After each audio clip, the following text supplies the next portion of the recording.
The wagon dropped him at the gate with 11 others and did not wait, pulling away seconds after the last man dropped to the ground. Reichenfeld was not what the conscription notice had called it. The notice said processing facility. What Alaric saw was a field that had been persuaded, mostly through fencing and some optimistic signage, to believe it was a military installation. The fencing was wood, some of it leaned. Beyond it stood barracks buildings of unpainted timber, weathered to the gray of old teeth, and between them, men moved in the loose, unhurried way of people who had been waiting long enough that waiting had become the job. A corporal met them at the gate. He had a ledger. "Names," he said. Not a question. They gave their names. The corporal wrote them down without looking up, his stylus moving in the abbreviated scratch of a man who'd stopped caring whether the letters were fully formed. When he reached Alaric, he paused. "Von Thorn." "Yes." "House conscript or voluntary?" "Conscript." The corporal looked up then, briefly, with the expression of a man confirming something he'd already decided. "Minor house. Debt obligation." He wrote it down and moved on. They were walked to the quartermaster's tent in a loose group that kept threatening to become a line and never quite managed it. The quartermaster was a heavy-set sergeant who distributed kit with the efficiency of someone who had long since stopped thinking of the objects as objects. Bedroll, mess tin, 2 shirts, 1 pair of boots if your size was in stock, a chit if it wasn't. Alaric's size was not in stock. He took the chit, folded it into his breast pocket, and stepped aside. The boots he'd arrived in would hold for now. He noticed the quartermaster counting items out of the crate without writing anything down, logging the whole day's draw in a single entry at the end of his shift. The notice went into the back of his mind, behind other things. Barracks 7 was the 4th building from the eastern fence. Inside, 20 double bunks, a cold stove at the far end, the smell of men who'd been sleeping in the same air long enough for the smell to stop registering. Most bunks were already claimed by kit, if not by bodies. Alaric took a lower bunk near the middle of the room. Not the door, which got the cold in the traffic. Not the back, where the stove smoke collected, and whoever had claimed proximity to it had decided that gave them the right to gather. Middle was unremarkable. Unremarkable was where he intended to stay. He stowed his kit. The men around him were doing what men did when they'd been dropped somewhere unfamiliar. 2 were talking too loudly about someone they both knew from somewhere that wasn't here. 1 was already on his back with an arm over his eyes. Several were arranging their small belongings with more attention than the belongings warranted. Alaric was 31 years reborn into this world, and now in a body that's been on this world for 22 years. The body was lean, not yet hardened, with the quality of someone who had done physical work but not soldiering. Most of these men moved like they were hoping not to bump into anything. The corporal came back at the end of the working day, ledger open. "Roll call. Sound off when I read your name." He read 20 names. Alaric's was 14th. He said sound it off at the right moment, clearly, without emphasis. The corporal finished the list and looked at the room. He counted heads with his lips moving slightly, the way a man counts who learned the habit young and never revised it. He counted 38. He looked at his ledger. He looked at the room again. 38. He wrote something in the margin. Then he closed it and said, "Lights out at the second bell. Muster at dawn. Don't be late." He left. After evening meal, lentil soup from a cauldron, served by a cook who had the look of a man who'd stopped tasting anything he made, he walked the camp. Not quickly, not with purpose. The men he passed didn't look at him, and he didn't look at them. That was the agreement. The camp ran in 2 rows of barracks, north to south, with the administrative buildings clustered at the northern end near the main gate. Behind the 3rd barracks, a gap in the fence where 2 boards had been pulled aside. Men came and went through it. Not many. Not obviously. The southern end backed onto a drainage ditch below a low, earthen berm. At the main gate, 2 sentries on a rotation. The change of watch took 4 minutes. Neither of them watched the gate during it. The quartermaster's tent was closed with a toggle latch. The evening quartermaster was a different man than the morning one, and there was no overlap between their shifts. He came back before the 2nd bell and lay down in the dark. Around him, men breathed and shifted, and 2 were already snoring with the commitment of men who had stopped expecting better. He stared at the ceiling. The count had been wrong. Not the count. The ledger. The count had been what it was. The ledger had decided otherwise. And now the ledger was what was true. That was how it worked here. Ink on paper was the ground these men stood on, not the ground under their feet. He'd understood that abstractly. Now he understood it in his hands. Outside, the second bell rang. A man near the door turned over heavily. Someone muttered something that wasn't addressed to anyone.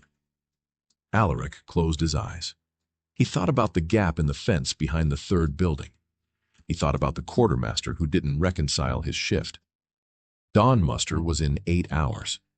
He had enough to think about until then. The infraction was simple enough to arrange. At evening meal, he'd taken a second ladle of soup without waiting for the line to clear.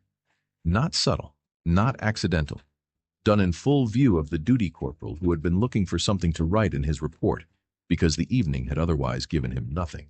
The corporal had seemed almost grateful. Latrine watch, western perimeter. 4 hours beginning at the second bell. Alaric had thanked him. The western perimeter was the least watched stretch of fence in the camp. The main gate sentries faced north. The officers' quarters backed onto the eastern fence, which drew foot traffic from men who wanted to be seen near authority without having to engage it. The southern fence had the gap. The western perimeter had a drainage easement and a stand of scrub willow that came within arm's reach of the fence line. And the single lamp on the corner post threw its light the wrong way, and always had. He walked slowly. The mud had frozen on top and softened underneath, so each step broke through a crust and sank slightly. The camp noise fell behind him. Voices, the clank from the mess, the dense quiet of a large number of men trying not to disturb each other in close quarters. At the midpoint of the fence, he stopped.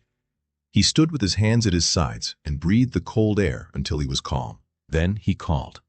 It was not a word and not a gesture. It was the thing underneath both, something that had always been there. He called, and something answered. The man appeared. One moment there was dark between Alaric and the fence. Then there was a man standing in it. He was Alaric's height, roughly. The uniform was gray. Not the gray of the camp's issue kit, but flatter. The gray of sky before the decision to rain. His face was a face. Eyes, nose, mouth, in the proportions of a man in his middle years. Nothing wrong with it. Nothing to catch on either. If you looked at him directly, you saw a man. If you looked away, the details softened immediately, the way a dream does when you reach for it. Alaric studied him. The hands, the feet, the way he held his weight. Most men asked to stand still, produced small adjustments. A shifted foot, a slow breath that moved the shoulders. This man produced nothing.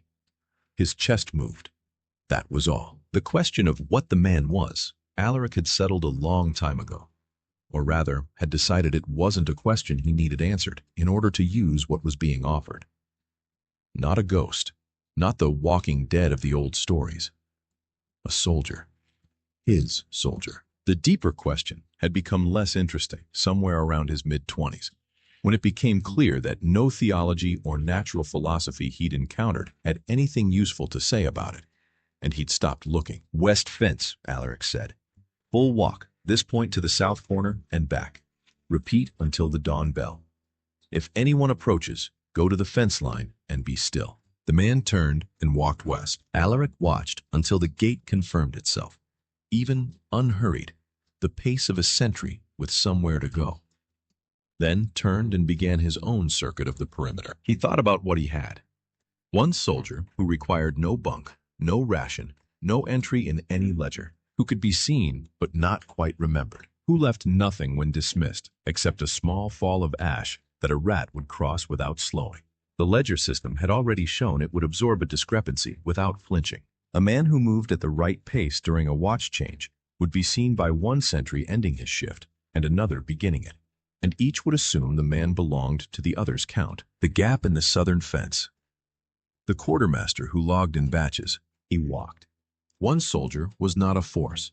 One soldier was where you started. He would be at Reichenfeld for another week before the company moved. A week was a week's worth of nights, and each night had a window after the fires burned down, when the camp went genuinely dark. He thought about what enough soldiers could do that one could not. Hold a position rather than just watching it. Cover 3 approaches instead of 1. Move in a way that forced an enemy to respond on two sides at once. The cold found its way through his coat by the second hour, the particular deep cold of late autumn that located the gaps in cloth with something like patience. He kept walking. The scrub willows along the easement shifted in a wind that wasn't quite strong enough to deserve the name. The middle watch bell rang from the main gate. 2 hours gone, 2 remaining. He completed his circuit and came back to the midpoint. The soldier was there, returning from the south corner, beginning another pass. He moved past Alaric without acknowledgement. Correct behavior for a live perimeter. And Alaric watched him go. He stood at the fence and looked west. Nothing out there. The Empire's quiet interior. Farmland running to market towns, running to whatever came after. The ordinary machinery of a country that hadn't yet decided to stop working. Somewhere in it, his family's holdings sat in its debt, tended by men paid less than they were owed. Fields producing less than they once had. He had stopped thinking of it as something he owed back a long time ago. Not a decision he made, just something that had gradually stopped being true. The frontier was east. He turned back to the camp. Done, Alaric said. The man dissolved, not falling, not fading, simply gone, with the same absence of ceremony as his arrival. What remained was a small deposit of gray ash on the frozen mud, roughly the quantity of a closed fist of fireplace leavings. Alaric looked at it. A rat came out of the fence base, crossed the ash without slowing, and went into the easement scrub. He turned toward the barracks. He was already thinking about Gravast, which he'd heard described by a corporal rotating back for resupply, and by a carter who'd made the run enough times to have opinions. Both men had said crowded. Both had said static. The kind of place where the main occupation was waiting, and the secondary occupation was trying not to be at the front of the waiting. He thought about what it meant to arrive in a place like that, already established, relationships already set, as a man with no history there and no intention of announcing himself before he had something worth announcing. He went inside. Kit and conduct. The weapons yard was packed earth behind the armory building, bounded on 3 sides by split-rail fence and on the 4th by the armory wall, which had a painted target that had been repainted over so many times the rings no longer lined up.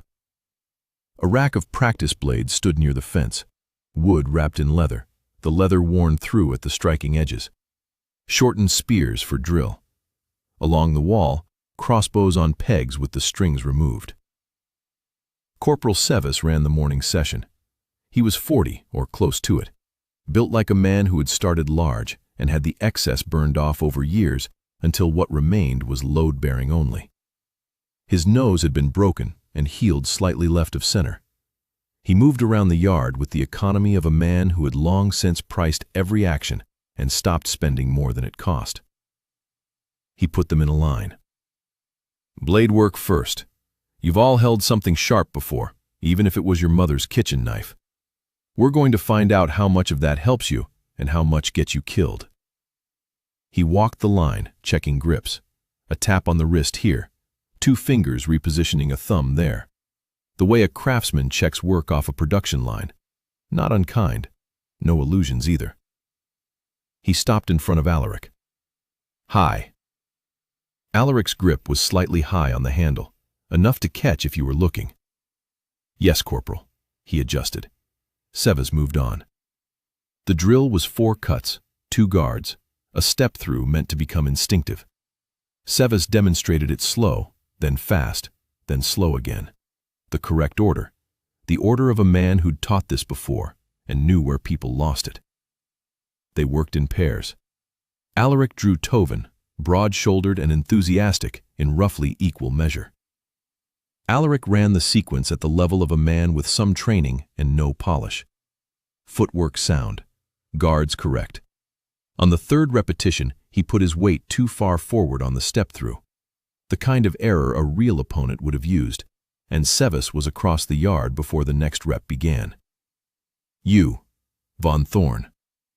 Corporal. Step through again. Alaric did it. Kept the weight error slightly reduced.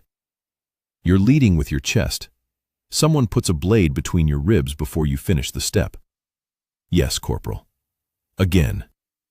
He did it. Corrected halfway. Left a smaller version of the error. Sevis looked at him for a beat past the point where the look was still just assessment. You've trained before. Some. Nothing formal. Where? My lord's household. Yard work. Sevis looked at the blade, at Alaric's stance, briefly at his face. Fix the weight, he said, and went back to the fence. At midday, they broke for the mess.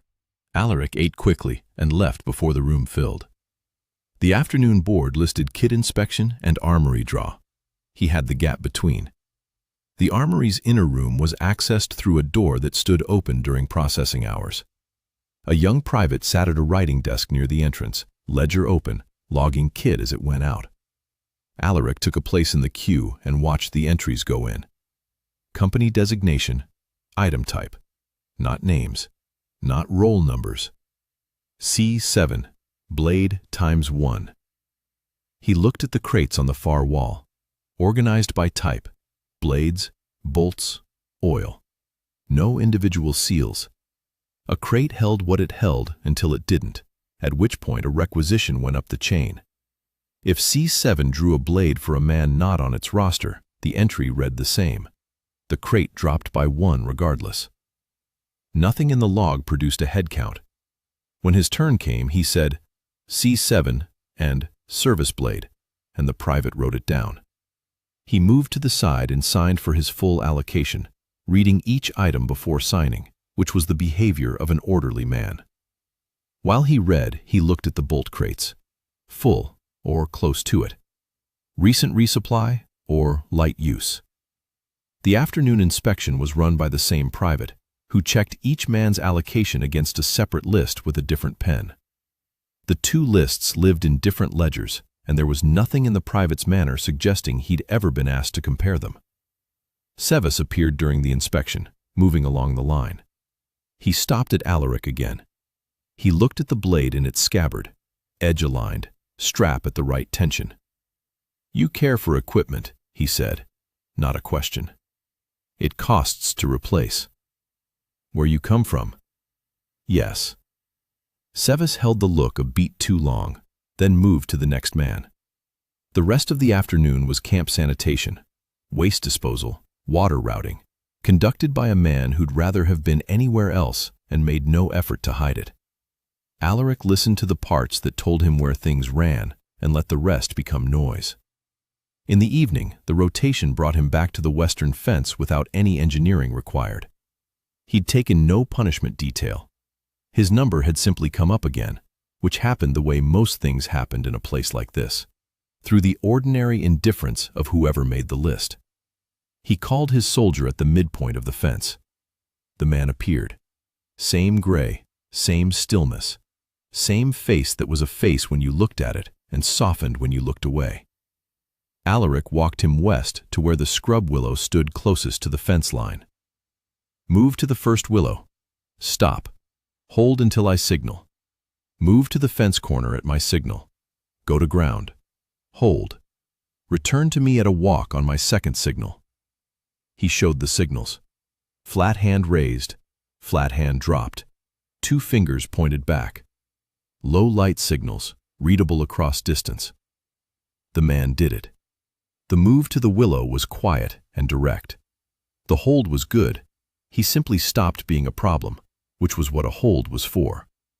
The move to the fence corner on signal was slightly fast, the soldier's own read of the right pace rather than Alaric's. Slower on the second move.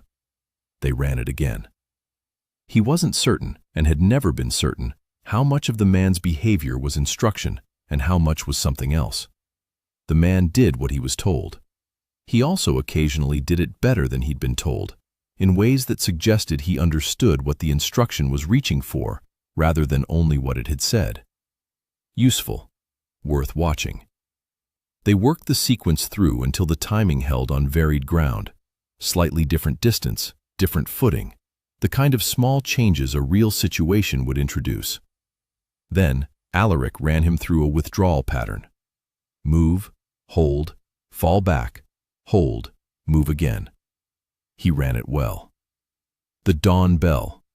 Alaric dismissed him. The ash settled at the base of the willow, gray on gray, the color of nothing in particular. He watched it for a moment and turned back along the fence. The camp was waking. Smoke from the cook building. First voices from the barracks. He went inside, cleaned his blade, and stowed it correctly.